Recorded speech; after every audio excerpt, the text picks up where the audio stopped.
दोस्तों नमस्कार। मेरा नाम है दीपिका और आज हम यहाँ पे आपके लिए लेकर के आए हैं आरओ एआरओ से संबंधित जो भी महत्वपूर्ण करंट अफेयर्स के प्रश्न हैं 2023 के सारा का सारा वो हम यहाँ पे कवर करने वाले हैं अपने कुछ आने वाले वीडियोस में, जिससे कि आपकी तैयारी जल्दी से जल्दी पूरी हो सके। और ये सारे ही वीडियोस आपको सेम तरीके से आपके पीसीएस के एग्जाम में भी महत्वपूर्ण होने वाले हैं। तो जुड़ जाइए हमारे साथ और हमारी इस पूरी श्रृंखला को देखिए, इसको रिवाइज करिए बार बार दोस्तों। तो चलिए देख लेते हैं कि हमारे पास क्या क्या है। हमने सारे ही 2023 के सारे वो क्वेश्चंस डाल दिए हैं दोस्तों जो भी युद्धाभ्यास से संबंधित है, और हम यहाँ पे कोशिश कर रहे हैं कि आपको मिनिमम कम से कम चीज़ों में है ज़्यादा से ज़्यादा आपको नॉलेज प्रोवाइड करवा दें। जितना आपके एग्जाम के लिए इंपॉर्टेंट है बस उतनी ही बात हम यहाँ पे करें। तो चलिए दोस्तों देखते हैं कि क्या क्या हमारे पास क्वेश्चंस हैं।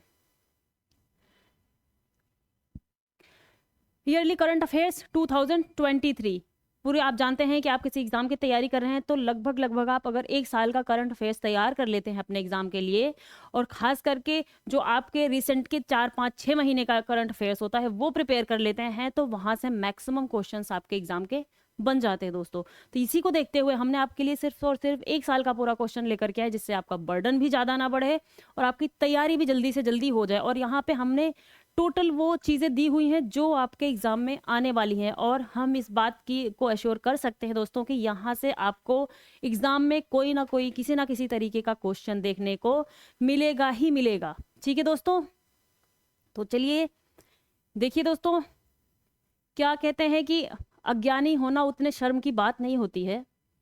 आपके अंदर सीखने की इच्छा ही नहीं है वो ज़्यादा शर्म की बात है। हमें अपने अंदर सीखने की इच्छा को मरने नहीं देना चाहिए, बना के रखना चाहिए। आज नहीं तो कल, कहते हैं ना कि लहरों से डरकर नौका कभी पार नहीं होती, लहरों से डरकर नौका कभी पार नहीं होती, और कोशिश करने वालों की कभी हार नहीं होती। तो दोस्तों हम कोशिश करेंगे, एग्जाम भले ही आपका नज़दीक में है लेकिन आपको हार मान के बैठ नहीं जाना चाहिए। आपको ये नहीं सोचना है कि अभी तो मैंने 1 महीने पहले ही शुरू किया, अभी तो मैंने 20 दिन पहले शुरू किया तैयारी करना। यहाँ पे लोग इतने दिनों से तैयारी करना शुरू कर दिए हैं, वो तो हमसे बहुत ज़्यादा आगे होंगे। देखिए आपने सुना होगा कि कुछ लोग यहाँ पे 5 वर्षीय और 10 वर्षीय योजना चला के चलते हैं, फिर भी उनका एग्जाम क्लियर नहीं होता। लेकिन एक नया बच्चा आता है, 1-2 साल के अंदर कड़ी मेहनत करता है, वो एग्जाम को क्रैक करके ले जाता है। तो आप ये मत सोच के चलिए कि आपने अभी एग्जाम तैयार करना शुरू किया है। आपको अपना जितना ज्यादा एफर्ट है वो पुट करना है, वो अल्टीमेटली आपको फायदा पहुंचाने वाली है। ये नहीं देखना है कि कौन कितने दिन से तैयारी कर रहा है। हमारी सबसे बड़ी लड़ाई किसके साथ में होती है? वो होती है दोस्तों खुद के ही साथ में। हम पिछले क्या थे, वहां से क्या बन रहे हैं और आगे हम क्या बनेंगे, हम अपने टाइम को कैसे यूटिलाइज कर रहे हैं, वो ज़्यादा इंपॉर्टेंट हो जाता है हमारे लिए, रादर देन कि हम किसी और को देखें कि वो क्या कर रहा है, वो क्या कर रही है। इससे बेटर है हम फोकस करें अपने पे कि अभी के टाइम पे जब आपके पास 5-6 दिन का भी टाइम सही से नहीं है दोस्तों, 4-5 दिन का टाइम है, तो आप ये इंश्योर करिए कि आप अभी से भी आप 100% अपना टाइम इन्वेस्ट कर रहे हैं अपने एग्जाम को लेकर। एक भी मिनट आपका काउंट से बाहर नहीं होना चाहिए कि आपने ऐसा क्या किया और आपको मालूम नहीं। आपका एक एक मिनट काउंट करके आपको ये याद होना चाहिए कि मैंने इस मिनट में अभी क्या किया है, अपने एग्जाम को लेकर, अपने को, अपने फ्यूचर को चेंज करने को लेकर के। तो दोस्तों लड़ाई हमेशा बरकरार रखिए, जो होगा देखा जाएगा। देखिए इतने लोग हैं, आप देखिए कभी कभी मुझे बहुत ज़्यादा, आप लोगों की अभी जैसे एग्जाम नज़दीक है तो बहुत लोग बहुत ज़्यादा सीरियस होंगे जिनके लिए मरने जीने तक का सवाल हो जाता है।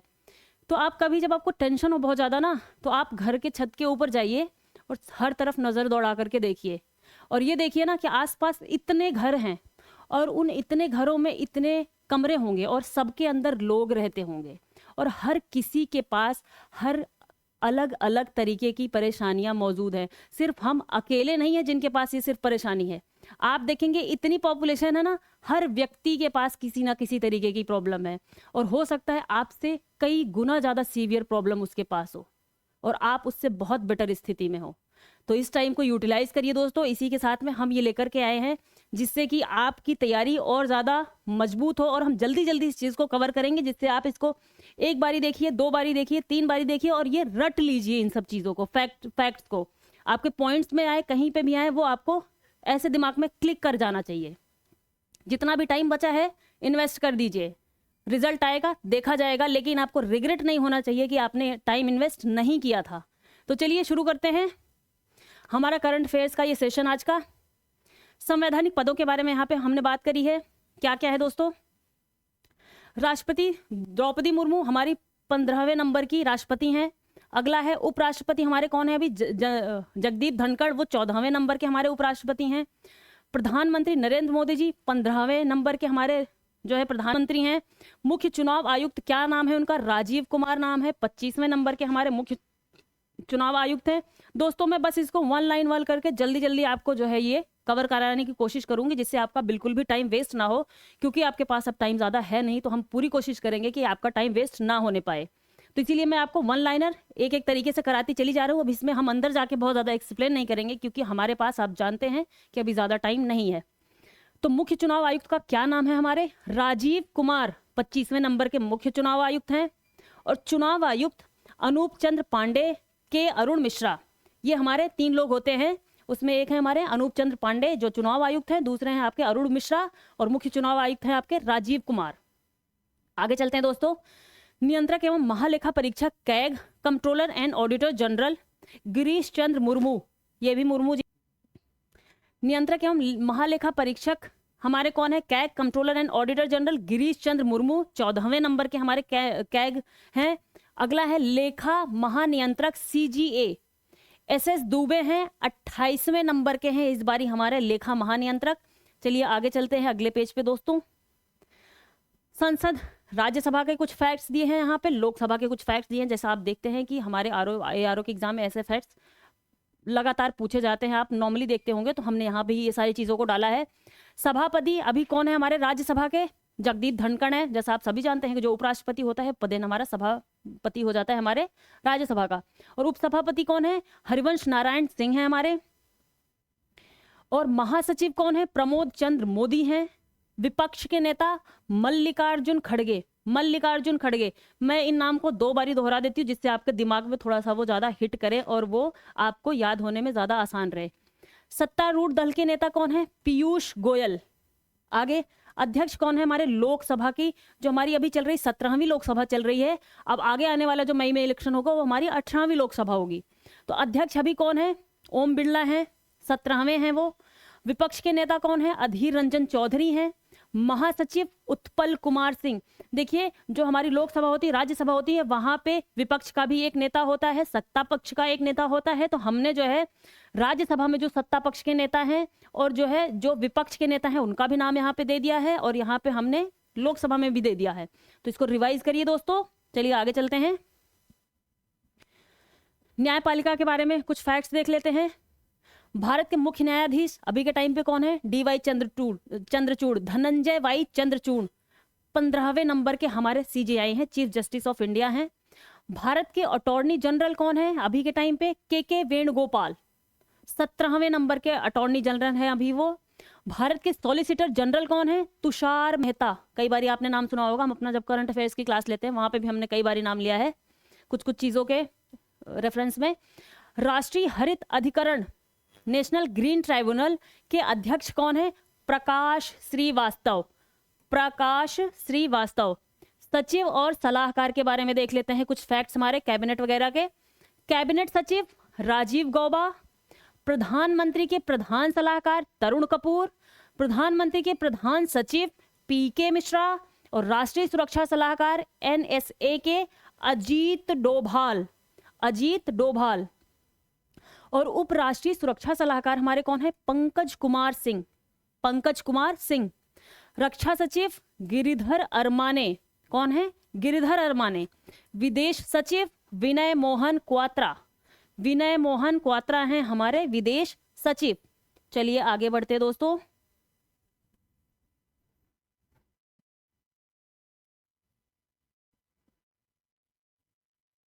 एक सेकंड दोस्तों, हम इसको थोड़ा सा ये हैंग कर रहा है, सॉरी दोस्तों। चलिए आगे देखते हैं। सचिव और सलाहकार के बारे में कुछ फैक्ट्स हैं। ये हमने आपको अभी अभी, ये हम सारे ही हमने अभी देखा, वही दोबारा से है। कैबिनेट राजीव गौबा, मैं फिर से रिवाइज ही करवा देती हूँ। प्रधानमंत्री के प्रधान सलाहकार तरुण कपूर हैं, प्रधानमंत्री के प्रधान सचिव पीके मिश्रा हैं, राष्ट्रीय सुरक्षा सलाहकार हमारे हैं अजित डोभाल जी, उपराष्ट्रीय सुरक्षा सलाहकार है पंकज कुमार सिंह, रक्षा सचिव हैं गिरिधर अरमाने, विदेश सचिव हैं विनय मोहन क्वात्रा, गृह सचिव अजय कुमार भल्ला, गृह मंत्री आप जानते हैं अमित शाह हैं, वित्त सचिव टीवी सोमनाथ। सचिव लोग बहुत ज्यादा इंपॉर्टेंट है, तो दोस्तों मंत्री से ज्यादा सारा काम यही लोग करते हैं, और ये आपके जो है आईएएस के ही थ्रू जो है यहाँ पे रिक्रूट होते हैं, ठीक है। राजस्व सचिव संजय मल्होत्रा, मुख्य आर्थिक सलाहकार अनंत नागेश्वरन। हमारे मुख्य आर्थिक सलाहकार कौन है? चीफ इकोनॉमिक एडवाइजर अनंत नागेश्वरन, कई बार आपने देखा होगा न्यूज में इनको। प्रधान वैज्ञानिक सलाहकार अजय कुमार सूद, प्रधान वैज्ञानिक सलाहकार है हमारे। तो दोस्तों हमारे थल सेनाध्यक्ष कौन है? मनोज पांडे 29वें नंबर के हैं। Chief of defence staff CDS Anil Chauhan दूसरे नंबर के हैं। सैन्य संचालन महानिदेशक डीजीएमओ मनोज कुमार कटियार। चलिए आगे चलते हैं। संयुक्त सैन्य अभ्यास, जैसा आप सभी जानते हैं कि हमारे एग्जाम्स में संयुक्त सैन्य अभ्यास को लेकर के काफी ज्यादा प्रश्न पूछे जाते हैं, तो हमने कोशिश करी है कि 2023 में जितने युद्धाभ्यास हुए हैं, हम यहाँ पे सारा का सारा आपको बहुत ही क्रिस्प तरीके से, बहुत ही शॉर्ट तरीके से कवर करवा दें, जिससे आपका एग्जाम बहुत ही नजदीक है तो वो आपको हेल्पफुल रहे दोस्तों। तो चलिए यहाँ पे देख लेते हैं कुछ बहुत ही इंपॉर्टेंट हमारे सैन्याभ्यास को। मालाबार 2023, और हमने यहाँ पे कोशिश करी है कि एक साल का ही करंट अफेयर्स आपको कवर करवाएं, क्योंकि क्वेश्चंस मैक्सिमम एक साल से ही पूछे जाएंगे, ठीक है दोस्तों। मालाबार 2023 यह 11 से 21 अगस्त 2023 तक सिडनी ऑस्ट्रेलिया में आयोजित किया जाएगा। 27वां संस्करण था इसका, सिडनी ऑस्ट्रेलिया में आयोजित किया गया था। भाग लेने वाले देश भारत, अमेरिका, जापान और ऑस्ट्रेलिया। आप सभी जानते हैं कि ये क्वाड के भी मेंबर हैं, ये 4 के चारों ही, आपको ये भी याद रखना है। क्वाड के मेंबर कौन कौन से हैं? 4 मेंबर, भारत, अमेरिका, जापान और ऑस्ट्रेलिया, ये क्वाड के मेंबर हैं, जिसकी अभी हम जो है बैठक होने वाली है। अमेरिका का इलेक्शन होने के बाद में उन्होंने बोला है कि हम इस फिर से जो है हम मिलेंगे और इस पर बातचीत करेंगे आगे।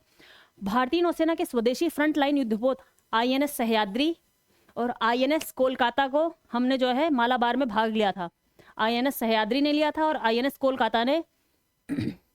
और दोस्तों ये बहुत ही इंपॉर्टेंट युद्धाभ्यास है, जो कि हमारे फ्रंट लाइन पे बना ही रहता है मैक्सिमम जब भी होता है, तो इसके बारे में इसका थोड़ा हम हिस्ट्री भी जान लेते हैं। मालाबार अभ्यास श्रृंखला 1992 में भारत और अमेरिका के बीच एक वार्षिक द्विपक्षीय नौसैनिक अभ्यास के रूप में शुरू हुई थी। पहले स्टार्टिंग में 1992 में सिर्फ भारत और अमेरिका के द्विपक्षीय युद्धाभ्यास के रूप में हुई थी। बाद में ज्वाइन किया किसने? जापान ने 2015 में ज्वाइन किया है। और मालाबार 2020 में ऑस्ट्रेलियाई नौसेना ने भाग लिया है। ऑस्ट्रेलिया इसमें जुड़ा है 2020 में, मतलब 5 साल के बाद जापान के, और जापान जुड़ा है 2015 में, ये याद रखना है दोस्तों हमें। आगे चलते हैं। युद्धाभ्यास 2023 19वां संस्करण था इसका, 25 सितंबर से 8 अक्टूबर के बीच में अलास्का में हुआ है। ये अलास्का कहाँ पे है? यूएसए में है, आपने देखा होगा। और यहाँ पे जो है पेट्रोलियम वगैरह की काफी ज्यादा उत्पादन होता है अलास्का में। अलास्का में यूएसए में होगा, यूएसए में हुआ। या भारत और अमेरिका की सेनाओं के बीच एक संयुक्त सैन्य अभ्यास था। भारत और अमेरिका, हम साथ में कई संयुक्त अभ्यास करते दोस्तों। इस अभ्यास का पहला संस्करण 2004 में आयोजित किया गया था। कब किया गया था? 2004 में। जिमेक्स 2023 हुआ हमारे पास, जिसमें जिमेक्स आप याद रख सकते हैं, जापान और भारत, जैसे जापान जैसे जिमेक्स, तो ये थोड़ा आसान हो सकता है आपके लिए। जापान और भारत समुद्री अभ्यास 2023 जिमेक्स 2023 के JI, जैसे जापान, आई से इंडिया, ठीक है, मैरीटाइम एक्सरसाइज, ठीक है दोस्तों। तो इसका फुल फॉर्म ऐसे हो जाएगा, जापान इंडिया मैरीटाइम एक्सरसाइज, तो जिमेक्स, तो याद हो जाएगा आपको जापान और इंडिया के 7वें संस्करण की मेजबानी भारतीय नौसेना द्वारा की गई। 7वां संस्करण था इसका। 5 से 10 जुलाई 2023 तक विशाखापत्तनम में हुआ था, साउथ में। यह संस्करण 2012 में अपनी स्थापना के बाद से जिमेक्स की 11वीं वर्षगांठ का प्रतीक है। 2012 में इसकी स्थापना हुई थी, जिमेक्स की 11वीं वर्षगांठ का प्रतीक है ये, ठीक है दोस्तों। आगे चलते हैं हम। ये हमारा अभ्यास सालवैक्स सालवैक्स अभ्यास 2023, भारतीय नौसेना यूएस नेवी आईएनएस यूएसएन बचाव और विस्फोटक आयुध निपटान। ईओडी अभ्यास सालवेक्स का 7वां संस्करण किसके किसके बीच में, यूएस नेवी और भारतीय नौसेना 26 जून और 6 जुलाई के बीच में कोच्चि में आयोजित किया गया था। ईओडी अभ्यास सालवेक्स, ठीक है दोस्तों, इंडिया और यूएसए के बीच में, किसके बीच में, इंडिया और यूएस के बीच में। अगला है हमारा समुद्री साझेदारी अभ्यास, समुद्री साझेदारी अभ्यास 2023, भारत फ्रांस यूएई समुद्री साझेदारी अभ्यास, भारत के और फ्रांस और यूएई यूनाइटेड अरब एमिरेट्स के बीच में, ये 3 कंट्रीज के बीच में हुआ। पहला संस्करण है तो ये ज़्यादा इंपॉर्टेंट हो जाएगा दोस्तों, क्योंकि अभी नया नया शुरू किया गया है तो हमारे लिए काफ़ी इंपॉर्टेंट हो जाएगा। फ्रांस के साथ में देख ही रहे हैं आपकी, हमने फ्रांस के प्रेसिडेंट को अपने यहाँ पे बुलाया था। आपको बताना है कि उनका नाम क्या है, इमैनुअल मैक्रों, ठीक है। और वहाँ पे इसी के साथ एक एडिशनल इन्फॉर्मेशन है, वहाँ पे पीएम बनाए गए हैं, पहले गे पीएम हैं, कौन है, गैब्रियल अटल। ये क्वेश्चन पूछने वाले क्वेश्चंस हैं दोस्तों, वनडे वगैरह का भी एग्जाम नजदीक है तो ये क्वेश्चन पूछे जाएंगे आपके यहाँ। पहले गे पीएम, पहले समलैंगिक पीएम है गैब्रियल अटल फ्रांस के, ठीक है दोस्तों। और उनके प्रेसिडेंट हैं इमैनुअल मैक्रों, जिनको हमने अपने रिपब्लिक डे परेड पे एज अ गेस्ट बुलाया था, ठीक है। साझेदारी अभ्यास का पहला संस्करण था, इसकी शुरुआत 7 जून 2023 को ओमान की खाड़ी में हुई। हम जब करंट अफेयर्स की क्लास करते हैं तो वहाँ पे ढेर सारे मैप के भी क्वेश्चंस देखते हैं, तो हमने सब कुछ आपको बताया है। 7 जून 2023 को ओमान की खाड़ी में हुई, पहला संस्करण है तो काफ़ी इंपॉर्टेंट हो जाता है दोस्तों। आप यहाँ पे देखिए, ये मक्खी यहाँ पे बैठी है और यहाँ से यहाँ तक चल के गई, इसने ये लाइन ड्रॉ कर दी। चलिए, तो ये इसकी शुरुआत 7 जून 2023 को ओमान की खाड़ी में हुई। आईएनएस तरकश और फ्रांसीसी जहाज सरकॉफ, आईएनएस तरकश, हमारे यहाँ का आईएनएस तरकश, फ्रांसीसी जहाज जो था सरकॉफ, दोनों अभिन्न हेलीकॉप्टरों के साथ फ्रांसीसी राफेल विमान, फ्रांस का है राफेल लड़ाकू विमान जो है हम भी मंगवाते हैं फ्रांस के पास से, तो फ्रांस का राफेल विमान संयुक्त अरब अमीरात नौसेना समुद्री गश्ती विमान अभ्यास में भाग लिया था उसने, ठीक है। पहले अभ्यास का उद्देश्य तीनों नौसेनाओं के बीच त्रिपक्षीय सहयोग को बढ़ाना और समुद्री वातावरण में पारंपरिक और गैर पारंपरिक चीजों को बढ़ावा देना था दोस्तों, ठीक है। चलते हैं हम आगे। नोमैडिक एलिफेंट 2023 या द्विपक्षीय संयुक्त अभ्यास का 15वां संस्करण था ये, ठीक है, 15वां संस्करण था और जो 17 से 31 जुलाई 2023 को हुआ, कहाँ पे, मंगोलिया के उलान बटार में आयोजित किया गया था ये नोमैडिक एलिफेंट 2023। यह मंगोलिया के साथ एक वार्षिक प्रशिक्षण कार्यक्रम है जो वैकल्पिक रूप से मंगोलिया और भारत में आयोजित किया जाता है। पिछला संस्करण अक्टूबर 2019 में special force training school Bakloh में आयोजित किया गया। ये इंपॉर्टेंट एक जो है संयुक्त अभ्यास है, संयुक्त सैन्य अभ्यास है इंडिया और मंगोलिया के बीच में। आप जानते होंगे कि मंगोल के जो लोग थे उनको नोमैडिक कहते थे। नोमैडिक मतलब कि वो लोग पहले के टाइम पे ऐसे घूम घूम करके अपना जीवन यापन करते थे, तो नोमैडिक उन्हीं को कहते हैं, तो इसी नाम से इसको हमने रख दिया है नोमैडिक एलिफेंट। तो इससे इसको याद रखिएगा, मंगोलिया और इंडिया के बीच में मेन चीज है वो किसके बीच में, मंगोलिया और इंडिया के बीच में। चलिए आगे चलते हैं। ऑपरेशन साउदर्न रेडीनेस 2023 10 से 12 जुलाई 2023 तक सेशल्स में आयोजित किया गया। सेशल्स आप जानते हैं आइलैंड है, सेशल्स में आयोजित किया गया था। आईएनएस सुनिया ने अभ्यास में भाग लिया। संयुक्त समुद्री बलों का एक वार्षिक अभ्यास है ये, संयुक्त समुद्री बल 38 देश एक बहुराष्ट्रीय समुद्री साझेदारी है जिसका उद्देश्य नियम आधारित अंतरराष्ट्रीय व्यवस्था बनाए रखना है, ठीक है। ये जो है संयुक्त समुद्री बल जो भी समुद्र में लगे हुए हैं, हर कंट्रीज के जो फोर्सेस लगी हुई हैं समुद्र की सुरक्षा के लिए, उन सबका मिला करके जो है एक अभ्यास होता है, उसको हम कहते हैं ऑपरेशन साउदर्न रेडीनेस। साउदर्न का, साउथ के एरिया का पूरा जो समंदर में जो हर कंट्रीज के जो फोर्सेस लगी हैं वो उन्हीं को हम कहते हैं। इसी ऑपरेशन में सारी की सारी भाग लेती हैं और उसमें 38 कंट्रीज भाग लेती हैं, ठीक है। और इसका उद्देश्य क्या था, नियम आधारित अंतरराष्ट्रीय व्यवस्था को बनाए रखना, ठीक है दोस्तों। और कहाँ किया गया था, सेशेल्स के पास में, ये मेडागास्कर से थोड़ी दूर पे एक आइलैंड है, वहीं पे। ठीक है, आगे चलते हैं। अभ्यास रणविजय प्रयागराज में इंडियन एयरफोर्स के कमांड मुख्यालय के विभिन्न हवाई अड्डों से आयोजित किया गया था। प्रयागराज में उस दिन लोगों ने जो है बहुत ही अच्छा नज़ारा देखा था जब इंडियन एयरफोर्स का वहाँ पे ये अभ्यास हो रहा था। प्रयागराज में आईएफ के कमांड मुख्यालय के विभिन्न हवाई अड्डों से आयोजित किया गया था। ये आपको याद रखना है क्योंकि आरओ एग्जाम यूपी का एग्जाम है, तो यहाँ पे ये क्वेश्चंस पूछे जाने की संभावना है। वहाँ पे जहाँ पे ज़्यादा फोकस करना है वो मैं आपको बोल दे रही हूँ बीच बीच में।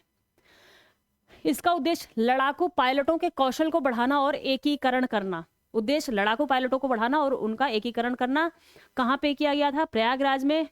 आईएफ के कमांड मुख्यालय है वहां पे प्रयागराज में, वहीं से इस अभ्यास का शुरुआत किया गया था, प्रारंभ। ठीक है दोस्तों, आगे चलते हैं। खान क्वेस्ट 2023 19 जून 2023 को मंगोलिया। दोस्तों तो खान क्वेस्ट 2023 19 जून 2023 को मंगोलिया में शुरू हुआ। यह अभ्यास 2 जुलाई तक आयोजित किया गया। बहुराष्ट्रीय शांति स्थापना संयुक्त अभ्यास एक्स खान क्वेस्ट, बहुराष्ट्रीय शांति स्थापना संयुक्त अभ्यास एक्स खान क्वेस्ट 2023 में 20 से अधिक देशों ने, कितने देशों ने? 20 से अधिक देशों ने सैन्य टुकड़ियों और पर्यवेक्षकों की भागीदारी मंगोलिया में हुई। कहाँ पे हुआ था ये? मंगोलिया में हुआ था दोस्तों। भारतीय सेना का प्रतिनिधित्व गढ़वाल राइफल्स ने किया था। इसमें खान क्वेस्ट में किसने किया था? गढ़वाल राइफल्स ने किया था, कि एक टुकड़ी ने किया था। 14 दिवसीय अभ्यास, कितने दिन का था? 14 दिन का अभ्यास। उद्देश्य भाग लेने वाले देशों के अंतर संचालनीयता को बढ़ाना, अनुभव साझा करना और संयुक्त राष्ट्र शांति अभियानों UNPKO के लिए वर्दीधारी कर्मियों को प्रशिक्षित करना। ठीक है दोस्तों, जल्दी जल्दी कवर कर रहे हैं इसको। कोमोडो अभ्यास 2023 2014 में इसकी शुरुआत की गई। इसके बाद से ये बहुपक्षीय नौसेना अभ्यास का चौथा संस्करण था। ये दोस्तों चौथा संस्करण था। इंडोनेशिया के मकासर में हुआ था इसका जो है अभ्यास। ये INS सतपुड़ा ने इसमें भाग लिया था इंडिया से, और इस अभ्यास में 36 देशों की नौसेनाओं ने भाग लिया था। कोमोडो 2023 में कितने देशों ने भाग लिया? 36 देशों ने भाग लिया। 36 देशों की नौसेनाओं ने, हमारे यहाँ से INS सतपुड़ा ने भाग लिया, और ये इंडोनेशिया के मकासर में हुआ था। इंडोनेशिया के मकासर में, और 2000 से इसकी शुरुआत हुई थी, और अभी इसका ये चौथा संस्करण था। एक्वेरिन 2023 एक्वेरिन 2023 भारतीय सेना और मालदीव राष्ट्रीय रक्षा बल, किसके बीच? भारतीय सेना और मालदीव राष्ट्रीय रक्षा बल के बीच संयुक्त सैन्य अभ्यास एक्स एक्वेरिन का 12वां संस्करण 11 से 24 जून 2023 तक हुआ। उत्तराखंड के चौबटिया में हुआ था। किसके बीच में? भारतीय सेना और मालदीव। आप जानते हैं मालदीव और इंडिया का क्लैश काफी ज्यादा कई दिनों से चर्चा में है, तो यहाँ पे थोड़ा फोकस कर लीजिएगा। ये जो है इंपॉर्टेंट हो सकता है हमारे एग्जाम के पॉइंट ऑफ व्यू से।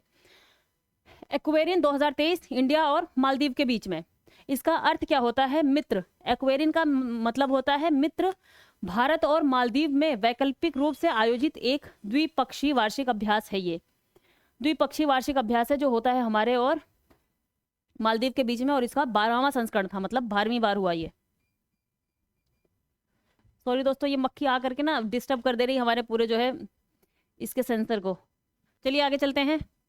एक था 2023, और ये हमारे पूरे बोर्ड को हैंग कर दे रही दोस्तों। I am so sorry. इसको जो है कुछ ट्रैंक्विलाइजर देना पड़ेगा जिससे ये बेहोश हो जाए।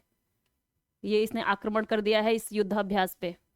चलिए देखते हैं, लेकिन हम इसको आक्रमण नहीं करने देंगे, हम अपनी जो है बनाए रहेंगे। ये एक था अभ्यास 2023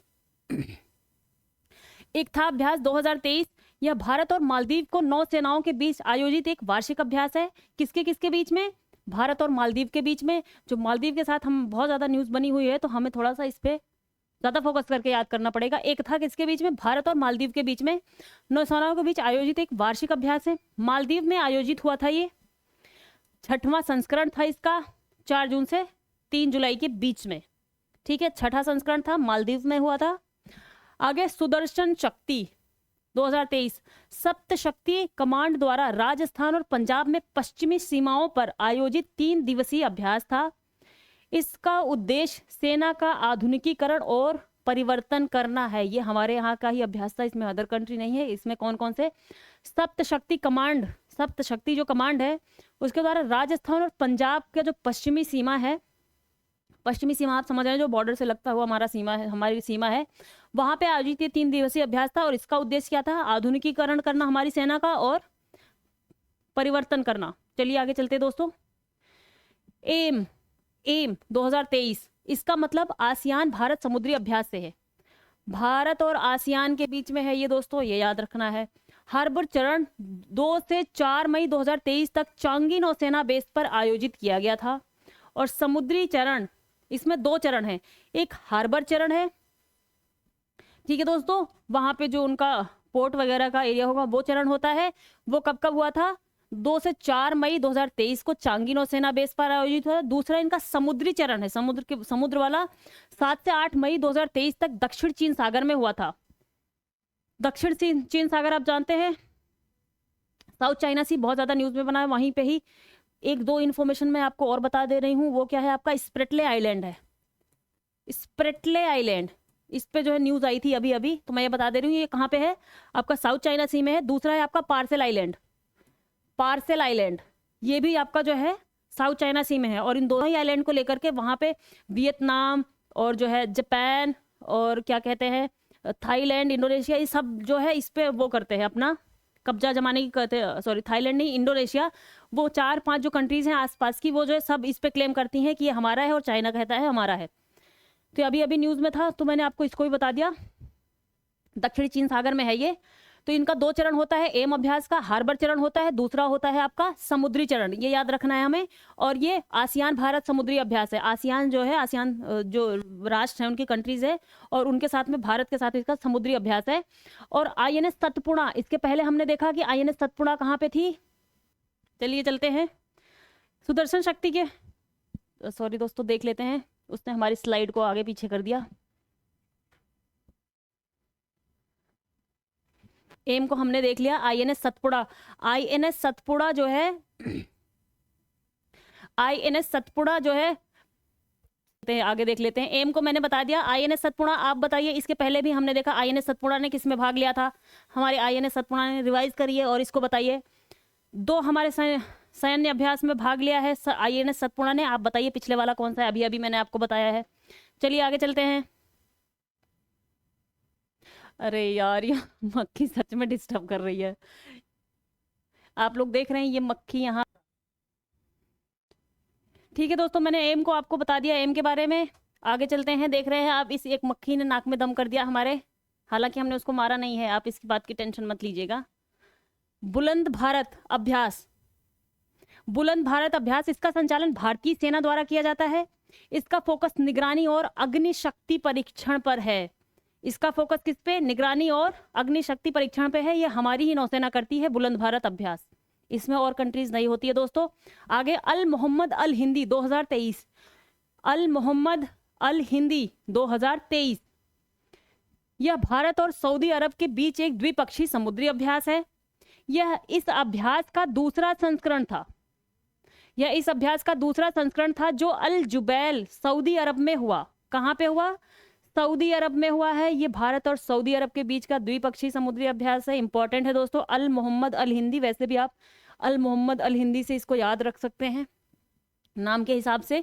अभ्यास में INS तरकश, INS सुभद्रा और डोर्नियर समुद्री गश्ती विमान ने भाग लिया। INS तरकश, INS सुभद्रा और डोर्नियर समुद्री गश्ती ने इसमें भाग लिया था। चलिए आगे चलते हैं। समुद्र शक्ति 2023, यह भारत और इंडोनेशिया के बीच में है। किसके किसके बीच में? भारत और इंडोनेशिया, भारत इंडोनेशिया नौसैनिक अभ्यास है। चौथा संस्करण था इसका, इंडोनेशिया में ही हुआ है अभ्यास। समुद्र शक्ति 2023 19 मई 2023 को दक्षिण चीन सागर में संपन्न हुआ। जैसा मैंने आपको बताया, इंडोनेशिया भी क्लेम करता रहता है और वहां पे दक्षिण चीन सागर के ही पास में ये भी है इंडोनेशिया, तो वहीं पे ही इसका सैन्य अभ्यास हुआ है। ये भारत के लिए स्ट्रेटेजिक रूप से काफी महत्वपूर्ण अभ्यास हो सकता है इंडोनेशिया का। चलिए 17 से 19 मई 2023 को समुद्री phase ASW corvette, INS Kavaratti, important INS हमारा है ये कवरत्ती, चेतक हेलीकॉप्टर और डोर्नियर समुद्री पेट्रोल विमान, डोर्नियर समुद्री पेट्रोल विमान की भागीदारी का साक्षी बनाई है। ठीक है दोस्तों, किसके किसके बीच में हुआ? मेन है क्या? भारत और इंडोनेशिया के बीच में और दक्षिणी चीन सागर में हुआ है। चलिए आगे चलते हैं। कॉर्पेट 2023, भारतीय नौसेना रॉयल थाई, ये भी भारतीय नौसेना और थाईलैंड के बीच में हुआ है।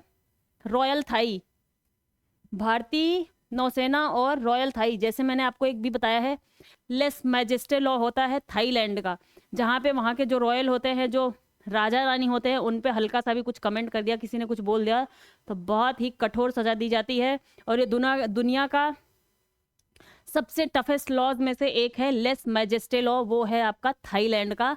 और इसी के चलते एक व्यक्ति को उन्होंने 50 साल की सजा सुना दी, क्योंकि उस व्यक्ति ने राजा या रानी के बारे में कुछ शब्द बोल दिए होंगे। चलिए आगे चलते हैं। कॉर्पेट किसके किसके बीच में? भारतीय नौसेना और थाईलैंड की रॉयल थाई नौसेना के बीच में। भारत थाईलैंड समन्वित गश्ती इंडो थाई कॉर्पेट, इसीलिए इसका नाम है कॉर्पेट। भारत थाईलैंड समन्वित गश्ती का 35वां संस्करण था, मतलब हम काफी टाइम से इसको करते आ रहे हैं, तो 35वीं बार था ये। 3 से लेकर के 10 मई के बीच में हुआ था। ठीक है दोस्तों, आगे चलते हैं हम। कोप इंडिया 2023, यह कोप इंडिया 2023 का 6ठा संस्करण था। यह भारतीय वायुसेना और संयुक्त राज्य वायुसेना USAF, ठीक है, USAF संयुक्त राज्य वायुसेना या भारतीय वायुसेना, इन दोनों के बीच में हुआ एक हवाई अभ्यास है। ये हवाई अभ्यास है दोस्तों ये, ठीक है। इसका आयोजन वायुसेना स्टेशनों कलाईकुंडा, पानागढ़ और आगरा में किया गया, जिसका समापन 24 अप्रैल 2023 को हुआ है। ठीक है दोस्तों, आगे चलते हैं। किसके किसके बीच में हुआ? भारतीय वायुसेना और अमेरिकी वायुसेना के बीच में हुआ। और ये क्या है? ये हवाई अभ्यास है, ये याद रखना है हमें। ठीक है, आगे चलते दोस्तों। देखिए दोस्तों, हमने अभी इसको मारा नहीं है, लेकिन ये फिर भी डिस्टर्ब किए जा रहे इतनी देर से। मक्खी रुक जाओ। चलिए आगे। कवच अभ्यास, यह अंडमान और निकोबार कमांड द्वारा आयोजित किया गया था, जिसमें सेना, नौसेना, वायुसेना और तटरक्षक बल की संपत्ति शामिल थी। ठीक है दोस्तों, अंडमान और निकोबार कमांड द्वारा किया जाता है कवच अभ्यास, ठीक है, जिसमें सेना शामिल होती है, नौसेना भी शामिल होती है, मतलब थल सेना, वायुसेना और समुद्री शक्ति तीनों ही शामिल होती हैं, जल सेना और वायुसेना और तटरक्षक बल की संपत्ति शामिल होती है, तटरक्षक बल भी शामिल होते हैं। ठीक है दोस्तों, इसका उद्देश्य संयुक्त युद्ध क्षमताओं, मानक संचालन प्रक्रियाओं और को बेहतर बनाना है। हमारे संयुक्त युद्ध क्षमताओं को, मानक संचालन प्रक्रियाओं को बेहतर बनाना इसका उद्देश्य है, और बलों के बीच अंतर संचालनीयता और ऑपरेशन तालमेल को बढ़ाना था। इसीलिए हमने तीनों ही अपनी सेनाओं को यहाँ पे साथ में ला करके हमने इसको जो है ये अभ्यास किया, जिससे कि हम उनके तीनों के ही आपस के तालमेल को बढ़ा सकें। स्लाइनेक्स 2023, श्रीलंका द्विपक्षीय समुद्री अभ्यास है ये। स्लाइनेक्स 2023 10वां संस्करण था। 3 से 8 अप्रैल 2023 को आयोजित हुआ था। कहाँ पे हुआ ये? कोलंबो में हुआ। भारतीय नौसेना का प्रतिनिधित्व स्वदेशी Kamorta class ASW corvette INS Kiltan और ऑफशोर गश्ती जहाज INS सावित्री ने किया। INS सावित्री और कौन? ASW corvette INS Kiltan. ठीक है दोस्तों, स्लाइनेक्स का पिछला संस्करण 7 से 12 मार्च 2022 को हुआ था और विशाखापत्तनम में हुआ, इसका आयोजन किया गया था। एक बारी विशाखापत्तनम में किया गया, तो दूसरी बारी कहाँ पे? कोलंबो में। एक बारी इस राष्ट्र में और दूसरी बारी दूसरे राष्ट्र में, अगर हम द्विपक्षीय सैन्य अभ्यास करते हैं तो। ठीक है दोस्तों, तो ये हमारे इंडिया और श्रीलंका के बीच का है। क्या है? स्लाइनेक्स। एस से आप याद रख सकते हैं श्रीलंका, SL से, और I से आप याद रख सकते हैं इंडिया। ठीक है दोस्तों। अभ्यास ओरियन 2023, यह फ्रांसीसी सरकार द्वारा आयोजित एक बहुराष्ट्रीय अभ्यास है। ये फ्रांसीसी वायु और अंतरिक्ष बल FASF के वायुसेना अड्डे मोंट डी मार्सन में हुआ। इस अभ्यास में भारतीय वायुसेना के राफेल लड़ाकू विमानों ने हिस्सा लिया। और राफेल लड़ाकू विमान कहाँ पे बनते हैं? वो बनते ही हैं आपके फ्रांस में ही। तो ये अभ्यास ओरियन जो है फ्रांसीसी सरकार द्वारा आयोजित किया जाता है, लेकिन इसमें जो है ढेर सारे राष्ट्र भाग लेते हैं। इनोओकस इनोओकस इनियोकस इनियोकस भारतीय वायुसेना आईएएफ ने हेलेनिक वायुसेना द्वारा आयोजित एक बहुराष्ट्रीय वायु अभ्यास इनियोकस 2023 में भाग लिया था। अभ्यास 24 अप्रैल 2023 से 4 मई 2023 तक ग्रीस के एंड्राविटा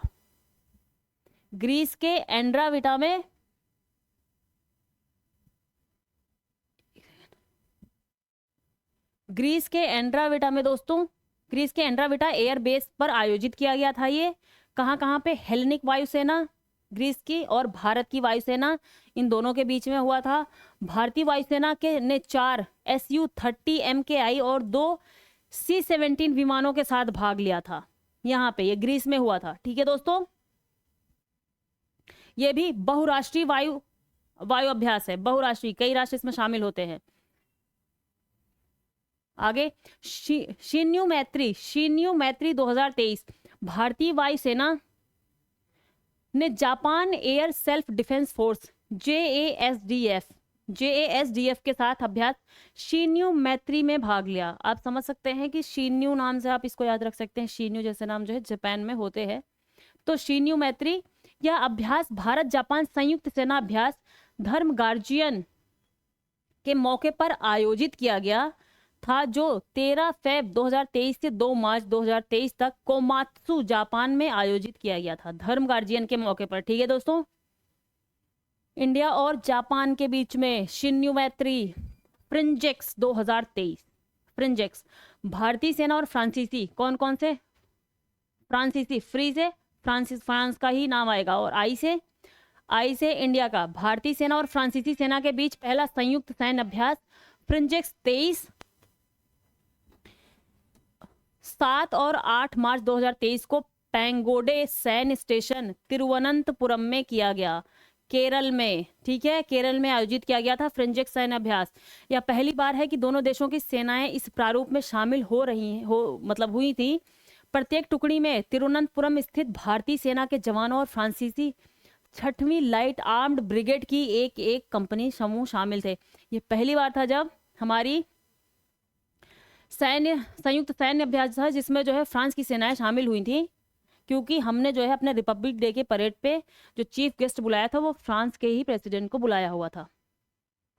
तो दोस्तों, ये सारा का सारा मैंने आपको आज जो भी जितने भी सैन्य अभ्यास थे, युद्धाभ्यास थे, वो मैंने करवा दिया। आप इसको एक बारी नॉर्मल स्पीड में देखिए, एक बारी 1.5 की स्पीड में देखिए, फिर आप जो है 2 की स्पीड में देखिए। तो आप 2 बारी 3 बारी इसको देख लेंगे तो ये रट जाएगी और बैठ जाएगी दिमाग में ऑप्शन देखते ही, क्योंकि एग्जाम नज़दीक है तो ज़्यादा भूलने का भी आपके पास स्कोप नहीं है। जल्दी से एग्जाम देने चले जाएंगे इसके बाद में, तो चीज़ें याद रहेंगी और क्वेश्चन आपको मिलेंगे, कोई ना कोई क्वेश्चन तो मिल जाएंगे आपको इन सबसे। ठीक है दोस्तों, तो इसी के साथ में हमें इजाज़त दीजिए। हमारे नोटबुक आईएएस चैनल को लाइक, शेयर और सब्सक्राइब कीजिए। अगर आप देखते हैं और हमारी मेहनत को थोड़ा पसंद करते हैं तो सब्सक्राइब भी कर लीजिए दोस्तों, ये हमारी आपसे रिक्वेस्ट रहती है हमेशा। तो इसी के साथ में इजाज़त दीजिए। रिवाइज करिए और अपनी हिम्मत को बनाए रखिए, हार नहीं मानिए, खाते पीते रहिए, एनर्जी बनाए रखिए और मस्त रहिए दोस्तों। बहुत बहुत धन्यवाद आप सभी का।